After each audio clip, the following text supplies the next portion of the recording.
This is the console view of Cakewalk by BandLab. It contains all the controls that you need to mix a project. Since this video is for beginners, we'll not only be seeing how and what these controls are, we'll also be looking into why these controls are used. If you watch this video till the end, you will probably be able to understand any mixing tutorial and transfer that knowledge into Cakewalk. Alright, let's get into the video.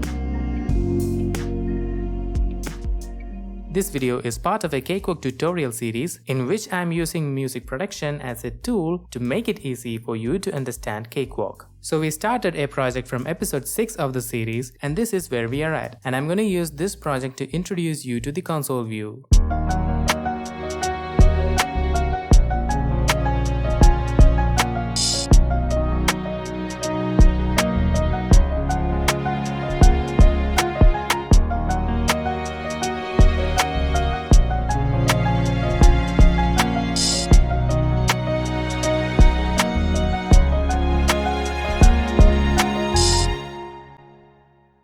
To the bottom left, docked in the multi-dock, we can see the word console. If I click on it, it will bring up the console view. If it's not here, then you can go to views and then click on the console view here. You can also use the shortcut Alt+2. Now notice that every track in the main view has a corresponding channel strip in the console view. To make it easier, let's rename these tracks or channel strips based on the sounds that they output. We can either double click here in the main view and then rename it, or we can double click here in the channel strip to do the same. I'm gonna rename the rest of the tracks, and here we have the channel strips with names that make much more sense. I think this might be the best time to reorder the tracks the way I have it in all my projects. The drum tracks, that is everything inside the Sitala out folder, goes to the top. Its MIDI is also going to follow it. It also changes the order in the console view, and then below that comes the bass, and then whatever follows. So the top-down approach here will be reciprocated as left-to-right approach in the console. Now we can completely focus on the console view. I'm gonna make it full screen and also hide the control bar. And here we have the console view of Cakewalk. There might be a lot of different tracks in the main view, but when they come to the console view, we can categorize them into 3 main categories. 1. The tracks that produce audio, like these instrument tracks, and these audio synth output tracks. 2. MIDI channel strips like this one that do not produce audio on their own. And finally, we have the buses, which can be revealed by clicking on the splitter here and then dragging it to the left. Now these do not produce any audio on their own. However, they do output audio by taking in audio from other tracks as input. Just so you know, these 3 buses will already be there by default in your console view. The master bus outputs the audio from Cakewalk to your sound driver, and also when you export a project into a song, it's the audio coming through the master bus that gets converted into an audio file in your PC. Then through this bus comes the metronome sound, and finally through the preview bus, we can hear the samples in the Cakewalk media browser when we click on them. This one was added in one of our previous videos. There is one more type of channel strip in the console view, which can be revealed by clicking on this second splitter here and then dragging it to the left. Now what you see here will depend on your hardware and sound driver. I would suggest not to mess with these if you don't know what you're dealing with. They will already be set the way your system needs them to be. Alright? The most important thing that you need to understand about the console view is the flow of audio signal. Let's consider this channel strip. Let's make it a little bit eye-catching by changing the color by clicking here and then choosing a color. Now if I solo it, you will be able to hear what's coming through this channel.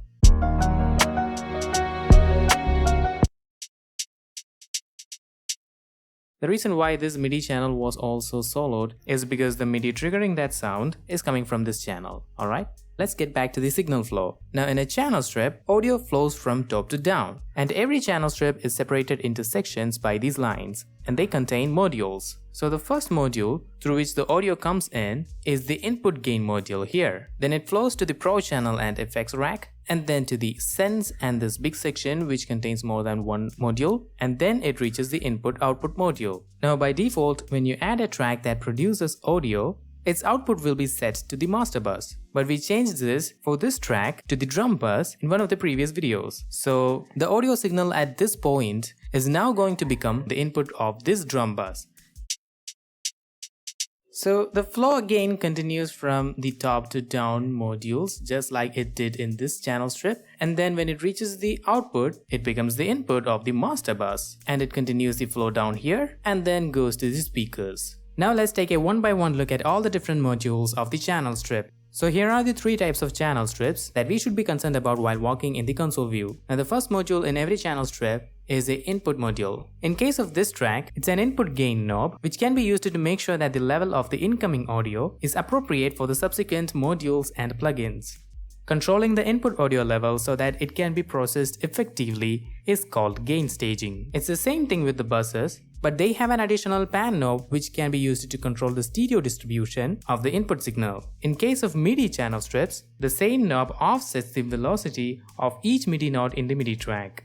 Next we have the ProChannel Module, which is one of the highlights of Cakewalk. The MIDI channel does not have this because there is no audio processing happening in this channel. I think it will be better to use the piano track to discuss about the ProChannel. Now it is an extended channel strip which can be revealed by clicking on this arrow here. What we are seeing here are all the modules that will be loaded by default inside the ProChannel module. We can scroll up and down, but I'm going to collapse them so that we can see all of them inside my low resolution screen. The first module is a compressor. The most common and primary use of a compressor is to make the loud parts of the audio quieter, resulting in a more even level. In other words, they reduce the dynamics. I'm going to suggest a video on compression here because it's a topic that can be a video on its own. Now in case of this compressor, I'm going to click here and load a preset for piano. It's a subtle compression, but we can see the gain reduction in the VU meter of the compressor.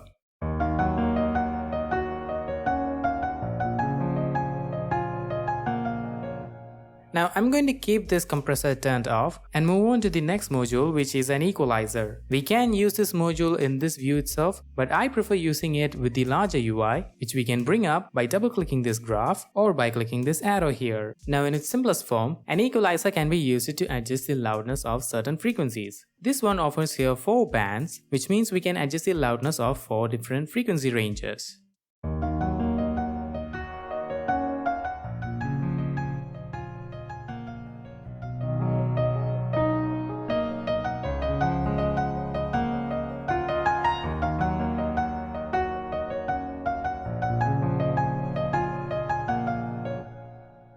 There are quite a few applications of EQ. For instance, we can make this sound more brighter by increasing the high end here, or make it moodier by decreasing it. Of all the uses of EQ, I would say that the most important one is its usage to allocate certain frequency ranges for certain instruments. The average human hearing is from 20 Hz to 20 kHz, and every instrument that we can hear lives inside this frequency range. So let's once again see the frequency distribution of this piano. It looks like it's dominant in this frequency range. Now consider the bass guitar, which probably lives in this frequency range. The piano and bass guitar are fighting to occupy the same frequency range here. Since the piano lives in a wider frequency range, we can take a little bit away from here. Now see how it sounds when I turn back on the EQ.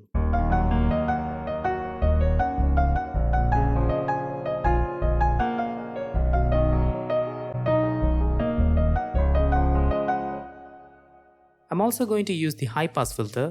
It passes the frequencies above this frequency and cuts off the frequency that is lower to it. We can also control the slope by using this knob. Now let's see how it sounds.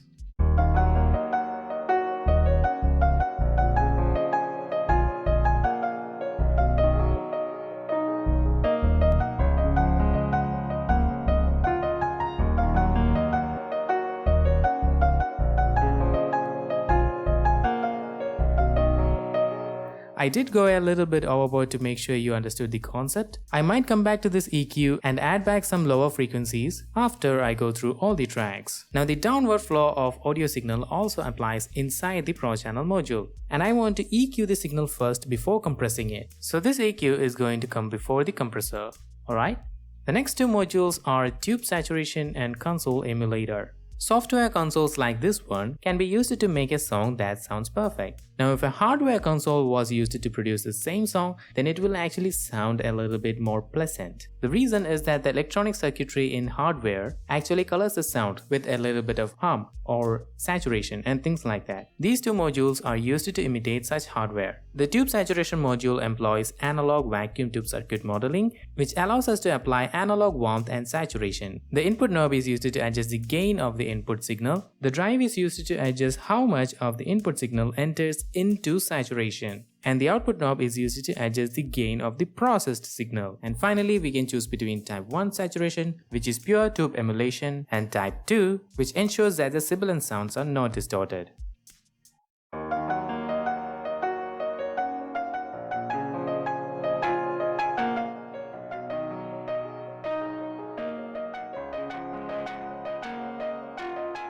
I was just overdoing it so that you can understand the difference.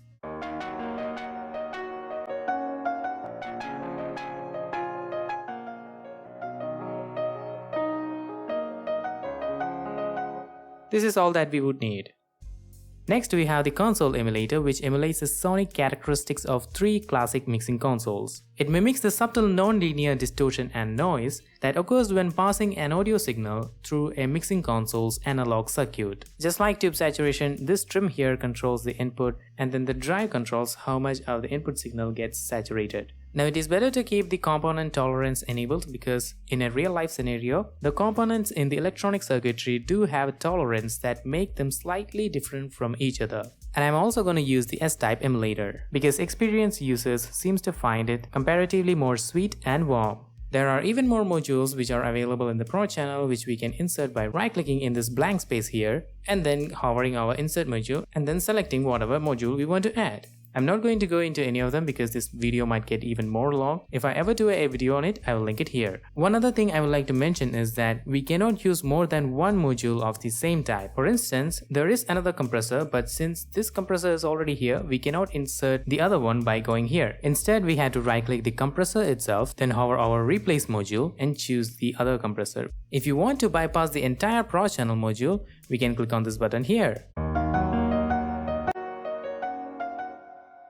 Moving on to the next module, we have the effects rack. This is where we can add audio effects plugins that come with Cakewalk as well as the plugins that we install in our PC. We can add the plugins by clicking on this plus here and then hovering our insert audio effects and then going into the category that you're looking for. Now, the categories that you're seeing here might be different to the ones that you'll be seeing in your copy of Cakewalk. It's because I categorize them myself so that it will be easy for me to find the plugin that I'm looking for. I'm looking for plugins that I categorized as gate plugins, so I can just go to gate and then click on the plugin that I was looking for. And here it is.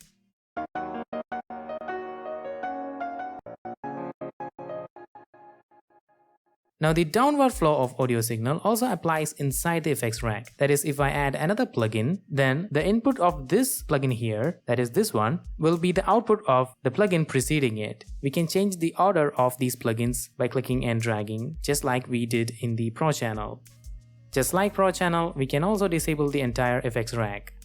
Now, you see this button here which says post. If we enable it, the effects rack will be processed before the ProChannel. That is, these two modules will get inversed in the flow of audio signal. Oh, I almost forgot. In case of MIDI channels, what we can add in the effects rack are MIDI effects plugins like these ones. Moving on, the next module is the Sense. Now, I think it will be better to demonstrate what Sense does in a different track like this rim shot track.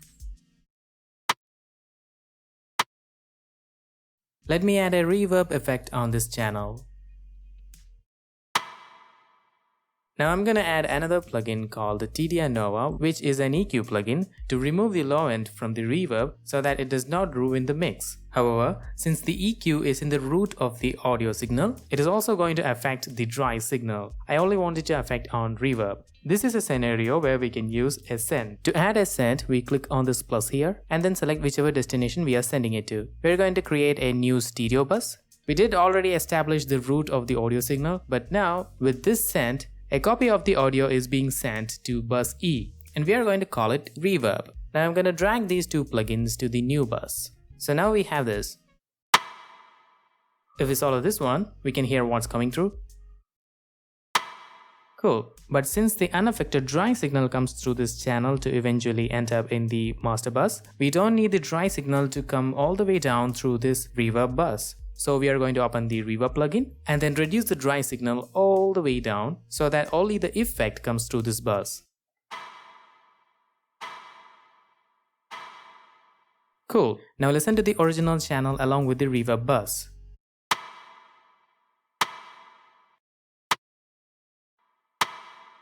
So we were able to apply the EQ on only the reverb effect. Since now we have a bus that is dedicated to reverb, we can add sends from any channel that needs a little bit of reverb like this channel here. We click on this plus and choose the reverb bus. We can control the level of audio that is being sent using this knob.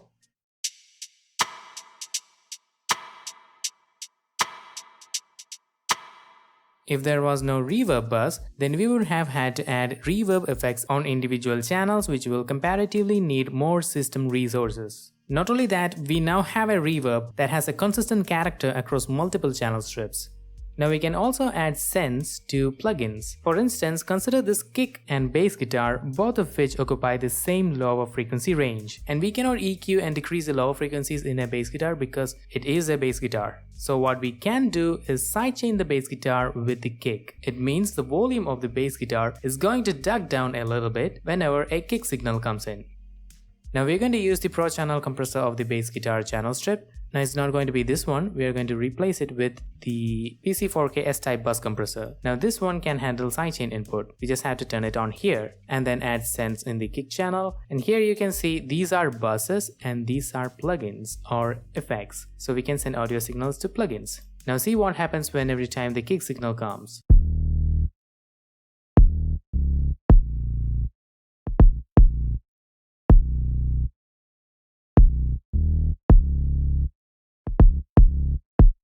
Now let's move on to the next section, which contains 4 different modules. The first among them is the MSR module, which holds different buttons. There are buttons for recording and automation, which will be covered in their own videos. In this video, we only need to think about this solo, mute and this button, which lets us toggle between mono and stereo.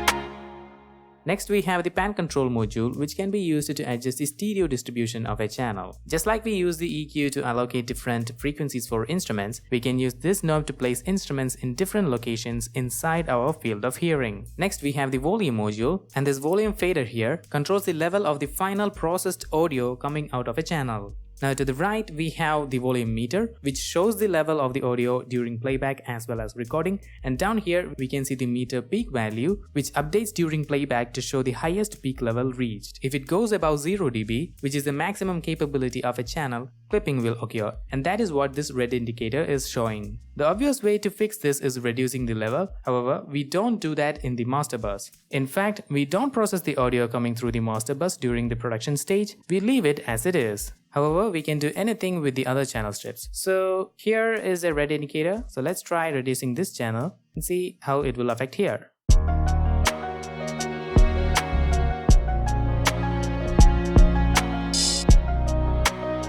Okay, that seems fine. Now we need to back up a little bit. You see this round button which says paused? It is enabled by default, which makes the send signal emerge after the volume fader, which means the volume fader will also affect the level of the audio being sent. If we disable it, then the send signal will emerge from the send module itself, which means the volume fader will not have any role to play on the level of the audio being sent. Now let's move on to the next module, which is the icon. Now this does not do anything to the audio, it's just a visual aid. The default icons say what kind of track they are. For instance, this one says it's a bus track, this one's an instrument track, this is a MIDI track, and this is a synth audio track. If you hold down Alt while clicking on the icon, it will bring up a window from where we can choose an icon for the channel strip. And here is the kick drum icon that I selected. Next we have the in-out module, where we can choose the input to the track and also the output to where the audio should be going. Now we have covered all the modules that we should be concerned about in the console view. If we click on these modules here, we can choose whichever module that we want to see. Now not that they will only be hidden from the view, the audio signal will still be flowing through them. Then in the strips, we can choose whichever strip that we want to see. I usually don't want to see MIDI tracks in my console view because there is no audio coming through it, so I'm gonna uncheck that. Another option that you might find useful in this menu is that we can narrow all strips. Now we can see a lot more channel strips. I like them wide because there is more information. However, I want these two tracks to be narrow because the audio flowing through these two buses is not part of the song. So I'm going to select the two of them, and then on this area I'm going to right click one of the buses, then hold down Control and click on narrow strips. Cool.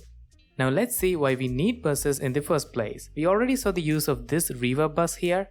An even more common usage of buses is when we need to process multiple channels together. For instance, in one of our previous videos, we directed these 4 channel strips to the drums bus because after treating the kick, rim shot, snare and hi-hat closed separately, they should be treated as a single drum set. So that's why they are going into this bus. You know what? This track should also be directed to the drums. Now we can control the entire percussion with this drums bus.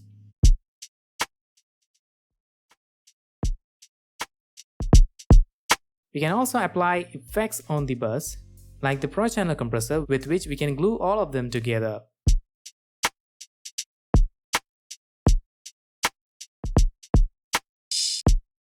In fact, if you have more than one channel strip that has similar characteristics, route them to a bus. It will give you more control. Now here are some tips. Almost all the tracks are set to follow the bus color. Let me set this channel back to follow the bus color. So now, see what happens when we change the color of the drum bus. It makes it easy to keep track of the channels and its corresponding buses. And since this is the color I use for drum bus in every one of my projects, I can easily identify the tracks handling drums and also percussion. See, here we can see whichever tracks are handling the drums. Since the MIDI triggering these samples is coming from this MIDI track, I'm gonna make it the same color. I'm gonna change the color of the track folder as well. Now I do mix while working in this view without going into the console. If we extend the tracks and change this option to mix, we get a lot of those settings here. And also we can change this to effects, then we can see the effects track. However, I like doing it by bringing up the inspector view. And if I hide this, we can see the full channel strip of the selected track here. We can also see the Pro channels if we click on this icon. And we can also see the destination of the selected track. Now I'm going to bring up the browser. We're going to click on plugins and go to audio effects, and if you type in the name of the effect that you're looking for, then you can easily add it without going through any huge list. Just click and drag it here, or drag it into the channel strip. Usually we cannot see the browser when we are in the console view. That's because the browser is docked above the multi-dock. Now if we undock it and then dock it again, but this time while making sure it's docked to the side, we can see it along with the console view. This makes it easier to look for audio effects plugins and just dragging it into the effects track. Also, if you want to change any of the controls with more precision, just hold down Shift while doing so. You can also double-click the fader value to enter a specific number. If you need to control multiple parameters across different tracks, select the tracks, then hold down Control, then do whatever you want to. And finally, if you want to rearrange these strips, hold down Alt and then click and drag the strips. Now be careful when you're doing it in the left side because you could accidentally ruin your folder arrangements. Now I'm going to fast forward this mixing session because this video is a tutorial on console view. In the next video, we will see how we can record MIDI in Cakewalk. This is ADK and here is the mix that I'm happy with.